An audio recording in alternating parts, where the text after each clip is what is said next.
Hindi, baka lang.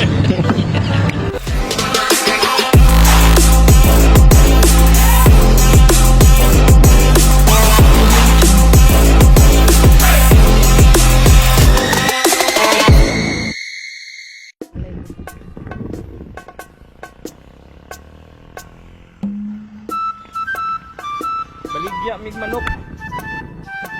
Ano? Good morning mga kapag-asa. Ito po yung ating bagong ngayon, racket, no? Magbibinta kami ng mga manok guys. So 40 heads ito na Rhode Island Reds. Heritage chicken po. Kasi may apat na Black Australorp po. Kaya ibibinta po namin to sa Kapatagan, Digo City, no?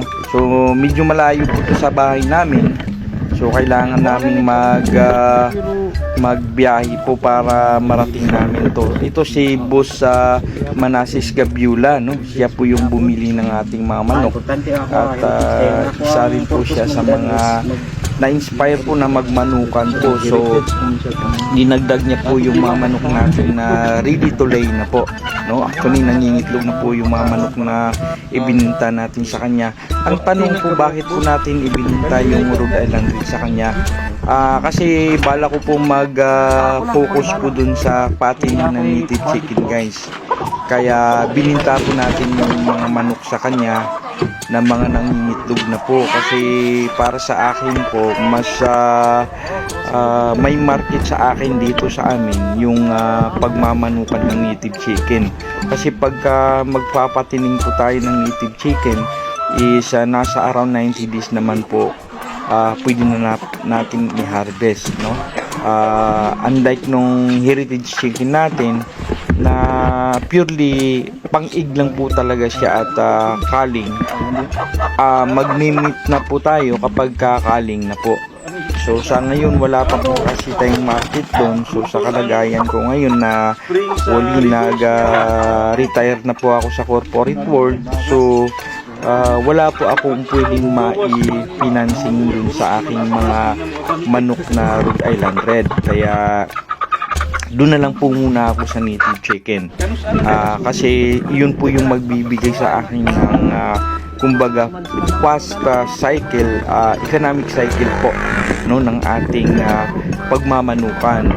So hindi mo na kailangang umabot pa ng more than 3 months para maibenta nyo po yung inyong mga manok. Unlike dun sa patining na kung susulitin lang po natin dun sa program ng ng feeding program ng mga manok po, 90 days, no, pwede na po natin siyang i-harvest para magkaroon po siya ng timbang na 800 grams hanggang 1 kilo po, kasi yun po yung malimit na binibili po through its market. Kaya na desisyonan ko po na mag-shift sa native chicken patining, kaya ibininta ko na lang po yung mga Rhode Island Red na ito. So ayan guys, nagpapasalamat ako kasi napakabait po nung napagbintahan natin si Sir Manasis Gabiula po, no? So actually guys, yung pagbibinta ko ng mga manok na to, kumbaga win-win solution na po siya.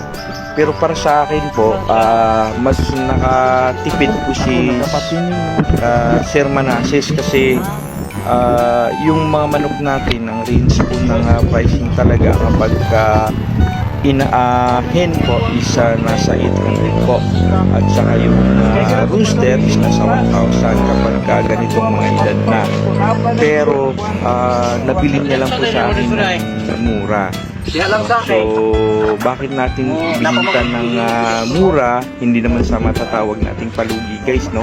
Mura lang po or affordable lang po natin ibinta sa kanya, kasi gusto rin po natin makatulong sa katulad niya na nagsisimula din po, na ma-experience niya din po yung pag-aalaga ng mga manok. At sa side ko naman po, kaya sabi ko win-win po, kasi makapag-shift po ako, magkakaroon ako ng opportunity na makapag-shift po ng product po, no? Agricultural product through native chicken patining, no? At saka ginawa ko rin to guys para magkaroon po ako ng allowable or enough time para sa aking mga kambing, no? Kasi alam niyo naman, hindi po tayo nag-aalaga ng mga manok, tayo. At who knows, no? Dumating ang araw na makapag-picture po tayo sa mga iba pang agricultural product. So in the meantime, ito yung napag-decision na natin at naibinta po natin yung ating Rhode Island Red. So yun na nga yung sabi ko guys, may pera po talaga sa pag-aalaga ng manok. Kasi may mga iba din na yung market naman nila mas conforme po sila dun sa mga heritage chicken. Kasi yung heritage chicken guys is talagang mabinta naman po din po siya. Kasi ang advantage ng heritage chicken kumpara po sa nakaugalian natin na native chicken is yung heritage chicken po is kung magpi-pre-rinsing po tayo, wala po siyang masyadong kumbaga hassle kasi hindi po lumilipad ng mataas yung mga heritage chicken, no? So at a height of 6 to 8 feet na range chicken net is hindi na po niya yan nalilipad, like dun sa mga native chicken na kailangan pa talagang putulan ng pakpak, no? Or sanayin talaga na wag silang sumakabilang bahay, no? Kasi kapag sumakabilang bahay po yung mga manok natin guys, probably hindi na po yan makakabalik. Kasi alam niyo naman yung tentasyon ng masarap na tinula at saka masarap tayo manok, di ba? So probably hindi na makakabalik sa bahay mo.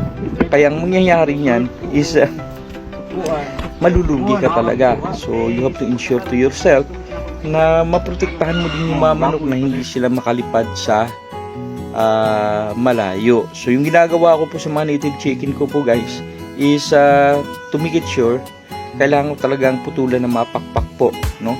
Especially kapag talagang gusto na nilang sumakabilang bahay o lumipat ng bakod, no? So ayan. So ito yung kagandahan ng ano guys, pag ninegosyo kasi walang pressure, no?